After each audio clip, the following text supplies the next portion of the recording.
Hi, welcome to another video for GRANT WW2 Museum. Today we've got a very rare map to show you, top secret map even. It's regarding the city of Bremen in 1945 and the capture of it. So the German port of Bremen was the last big city, or one of the last big cities to be taken by the British Army in the European campaign, being captured in the last week of April from the 13th to the 26th, 1945. The city was captured in a twofold attack by British 7 Corps, which included the British 3rd Division, the 52nd Lowland Division, and the 43rd Wessex Division.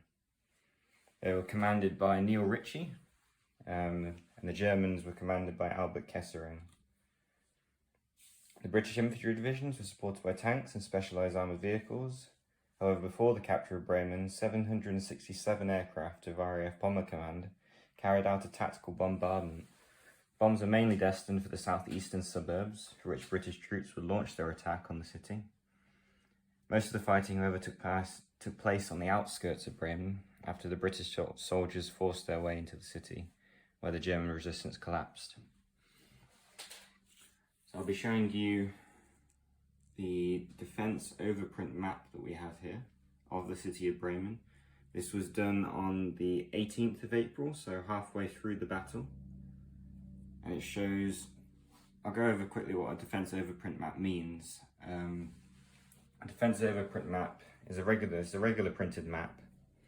However, it'll have overprinted symbols that the commanders have put on, and it basically give you an idea of what the current situation was in the battle, where aerial reconnaissance had picked up certain positions, bunkers, anti-aircraft defences, trenches, things like that would be printed on the map. So I'll go over a few of the key things on this map. So first of all, the initial offensive took place in the southeastern section of the city. So they'd be pushing through here towards the city centre of Bremen, which is just around here. So some of the overprints we've got here. First, I'll go over what all this red pencil is, because this isn't a part of an original overprint map. This has been added by the person who owned this map. What we've deduced these to be is artillery grid sections. So he's drawn all these numbered or lettered sections on the map, and this determined where artillery would be called in on. So say you called an artillery strike for section G up here. I'm not sure though why they would, because there's a bunch of fields, but say they did G, and that's where they would target the artillery. So I'm assuming this is what these grid sections mean. However, in terms of the overprint, so as I mentioned, they attacked through the eastern side. And on the eastern side here, you can see various trench lines in blue, all along the outskirts of the city. And then further ahead, we have bits like this. So I mentioned RAF Bomber Command flattened the city before the British troops came in. It says here, area burnt out, 90% of buildings shells standing. So 90% of the buildings in this region here were completely destroyed. Same with most of the city centre as well. Here 95% of the buildings in the city centre are standing. In the city centre here, we have various red numbers. And all these red numbers correspond to this down here. So these are the known buildings of importance. You've got the party members' concrete shelters, U-boat construction pens, naval barracks, SS headquarters, Gestapo HQ, various things like that. As I mentioned at the top here, this map is indeed top secret, as he's written on himself in pencil, in red pencil. So some other bits here. Around the edges, you've got these symbols here. So these are anti-aircraft guns, this symbol here. The little U next to it means unoccupied. So most of the guns on the outskirts here are unoccupied. So the ones that are just a circle, those would be smaller caliber anti-aircraft guns, such as the Flak Vierling or the 2cm ones. However, these with like a T on top, these would be bigger caliber, like the Flak 88. The number next to them is how many there are. So there's 6 Flak 88s on the coast there, but all are unoccupied.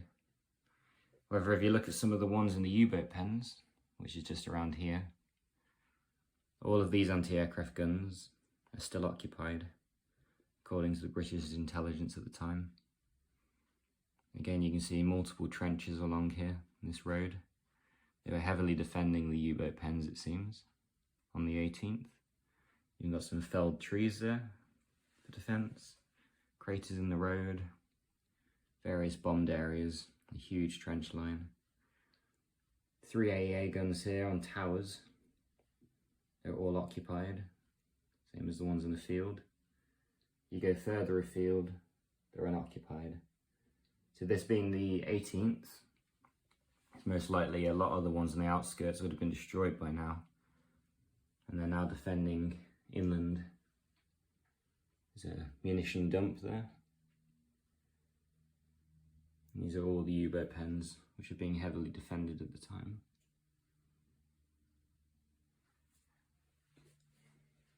Down at the bottom here as well, you've got the airfield, which is run by the Focke-Wulf factory. So there's a lot of FW190s down here. These symbols here are spotlights. So there's multiple spotlights around the airfield, as well as multiple trenches and a training ground just to the right of it. So the last thing on this map I'll show you is at the top here, you've got every known building in Bremen. And they're all marked on the map. You've got military, public buildings, postal buildings, schools. It tells you whether they've been destroyed or not. So all of those hotels have been flagged by the RAF. As well as these military ones. And these public buildings, some partially destroyed, some destroyed. As well as various industrial buildings. So they had tabs on every single building in Bremen, what it was used for, and how much of it was left. It shows the planning that went into a map such as this. There's a more of a zoomed out view. I absolutely love maps like this because they give you a good insight of where the battle was up to on this specific day. And some idea of how well defended the city was. As I mentioned at the start, they never had to fight in the main city, because by the time they reached it, the Germans had surrendered in Bremen.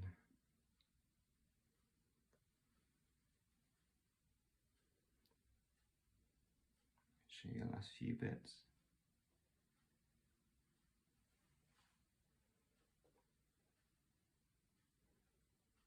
Thank you for watching this video today.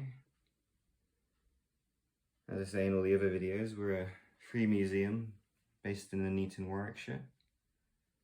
You can view items such as this map. We're a different kind of museum. We let everyone hold our items. They're not all behind glass. You're welcome to hold and touch things such as uniforms, weapons, guns, anything like that. They accept donations. They're very welcome because they help fund it.